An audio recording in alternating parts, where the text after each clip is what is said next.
Hello grade 6s, welcome to another video on our study of ancient Greece. This is the day we get to one of the coolest people, and sorry for not putting capitalized letters there, but Alexander the Great is the one we will be learning mostly about today, but we will be taking some time to learn about his dad and to go. So our game plan for today is we want to look at Father Philip and his son Alexander the Great. You don't get that name by doing nothing.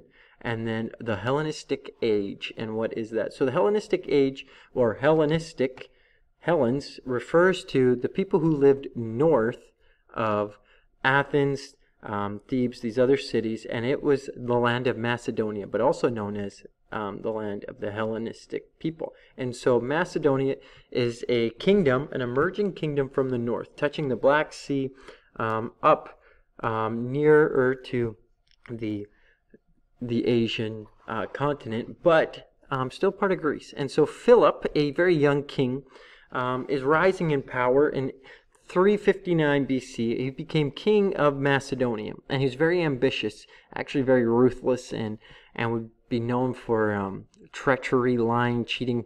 He did anything to gain control. And so at a very young age, he is expanding his influence, he's growing his kingdom, and these two kings, the kings of Athens or the leaders of Athens and the leader of this city called Thebes. Yeah, the city of Thebes. They actually captured the king, King Philip. They had him in prison, and he was being held hostage in Greece. And while he's there in jail, he's learning about the Greek culture, the traditions, the things like that, and he's starting to appreciate him. He's like, oh, wow, there's a lot of good stuff here. And so he takes what he learned, he eventually gets out, and then he starts to develop a huge, strong army. And what does he do? He starts to hold other cities in fear of it, and he basically strong arms or manipulates people into being on his side. So he starts to develop something called an alliance, or basically all these people were on his side. And so he's gaining in power, and he's posing a threat. Now remember, the war between Sparta and Athens, the Peloponnesian War, just ended, and these Greek cities are weaker, right? They spent 10 years fighting each other. They're not as strong. And so in the year 338, that's the year when Athens and Thebes attacked Philip. So the rising power of this king in the north comes to the ears, and these cities are like, we can't wait for him to come and attack us. We got to bring the battle to him. And so I forget the name of that battle, but it's here. I can find it for you. Oh, yeah. The Battle of Chiorona in the year 338.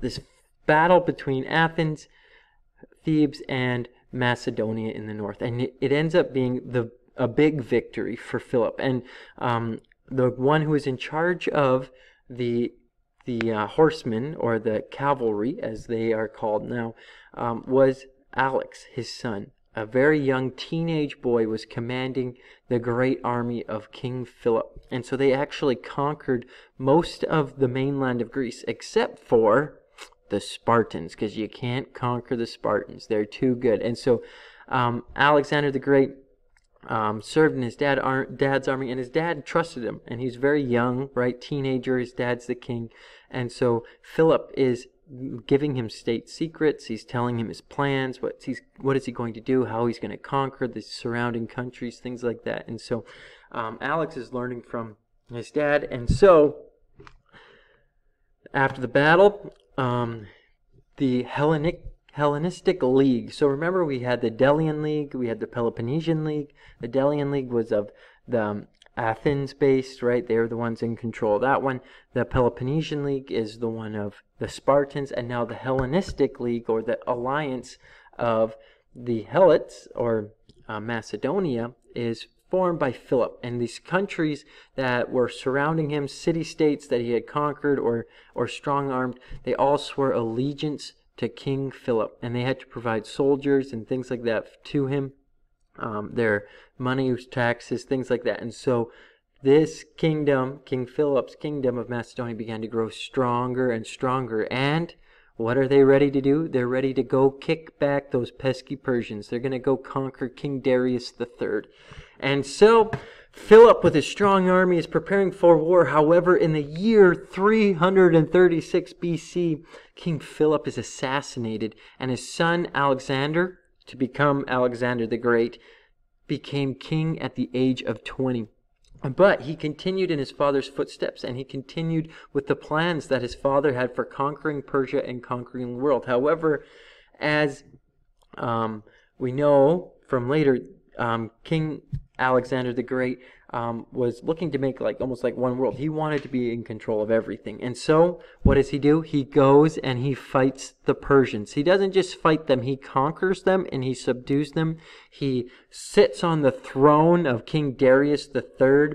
He conquers Egypt. He conquers India. He goes all the way to King, I forget this guy. Oh, ruler Chandragupta Mayura. And then he conquers all of the world at that point, right? He's got Greece, he's got Persia, he's got Egypt, he's got India.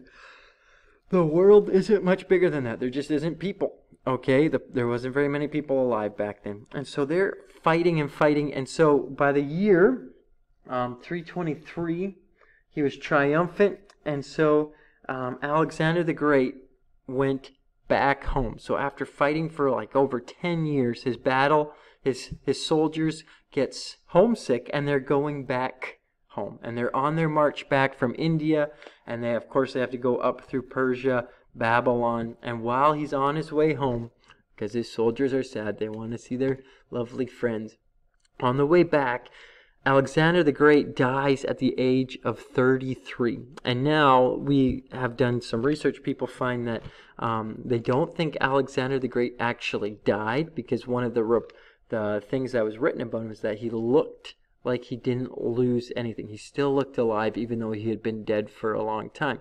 And usually when bodies die, they turn pale, there's no blood going through them, so you can tell when a body isn't alive anymore. However, they said that he still looked alive, and that's what made many people think that he wasn't just a regular human, because he didn't look like he had died. And so there's people who speculate that Alexander the Great didn't actually die from the disease that he had, but he actually died from being buried alive. People didn't know that he was still alive. And so what will Alexander the Great be remembered? Up until this point, he was the greatest general ever in the history of the world. He conquered more land. He had conquered basically the entire world. He conquered Egypt. He established, I don't know if I'll get there, but he established dozens and dozens of cities. He established Greek culture. He married 3 ladies along the way in his battle, but he conquered more land and people in 33 years of his life than anyone else had did up until that point. And we'll see the Romans follow in his footsteps, and lots of other people admire the strategic abilities of Alexander the Great. Now, I just want to put this in perspective for you. He left Greece with 30,000 foot soldiers and 5,000 horses, and he conquered all those lands. So he was a very strategic, very good general. But part of this, as he expanded, he also expanded the culture and the ideas of the Greeks. Now, the Greeks were just in a small corner of the world, right, the northern part, and they brought their ideas throughout the whole world. And in fact, Alexander the Great encouraged his soldiers to marry the Persian ladies, the Egyptian ladies, and so making it be less of us versus them, but now we're together, kind of like mixing the pot, so that you can't just have an uprising. And so as they conquered, they took control of the cultures and ideas. They brought their coins, they brought in their money system, so now everyone in the world had a way of trading, right? That was similar. They all had the coins, the Greek coins that were worth something or not. And so they expanded the wealth of a kingdom, and they expanded the ability to trade. And so expanding trade routes, remember the Silk Road, all those things are all starting to happen. And so as this happens, as there's stability, the world begins to prosper. And so 70 city-states started by Alexander the Great, 70 cities. I started a YouTube channel to teach you guys history. That's about it.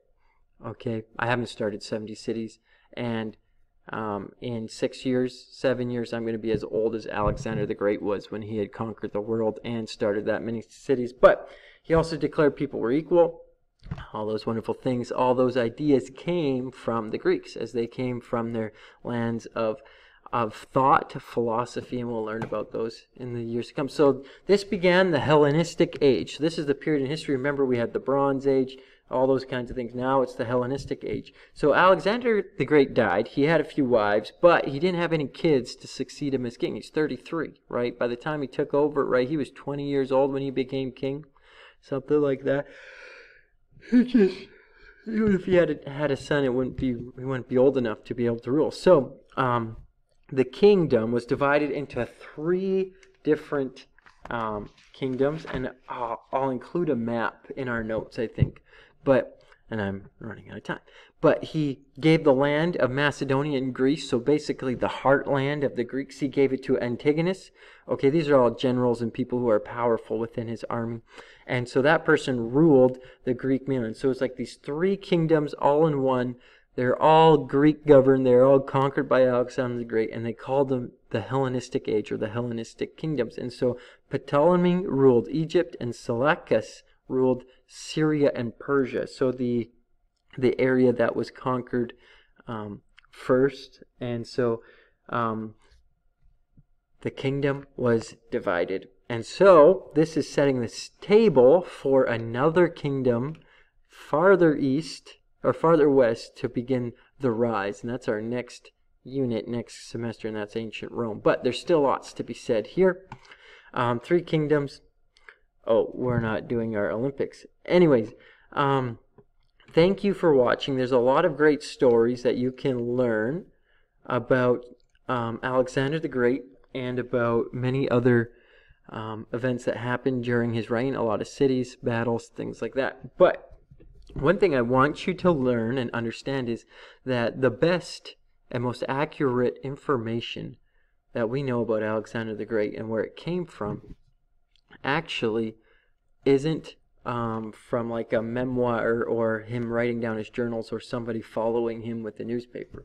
In fact, the most accurate information, and what this information is based off of, is off of the writings of one person who wrote basically like a autobiography or bibliography, whatever it is when you write about something. It's like, and that person wrote about the life of Alexander the Great almost 400 years after he had died.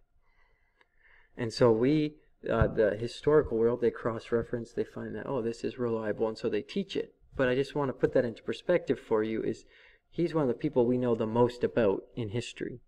So there are going to be things that aren't true, okay, that maybe have been stretched by this retelling of the story through history and other things. However, there are different artifacts that prove and are told from times beforehand. So we learn a lot about the Persian Empire from the Hebrews because they wrote it during the time. It's one of the best and most accurate sources we have on those things. And so comparing that to other things that we know, the reliability of the Bible, things like that, it actually stacks up well against some of the most believed and accurate stories in history. So if somebody says they don't believe the Bible, but they believe Alexander the Great was a person and did what he did, then from their standards, they would have to believe that the Bible is true. Alrighty, have a great day. I will see you soon. If this ever works. Pause. Okay. I think we're just going to let it run out here. This is awkward.